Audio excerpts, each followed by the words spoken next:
இத்தனை நாள் வாய்மொழிந்த சித்திரமே இப்பொழுது மௌனமேந்தானோ? மின்னலென மின்னிவிட்டு கண்மறைவாய் சென்று விட்ட மாயம் நீதானோ? உன்னால் வந்த காதல் உன்னால் தானே வாழும்.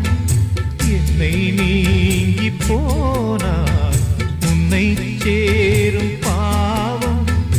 எனக்கொரு அடைக்கலம் வழங்குமோ உன் இதயமே?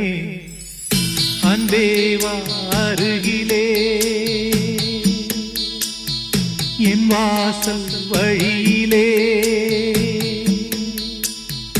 உல்லாச மாளிகை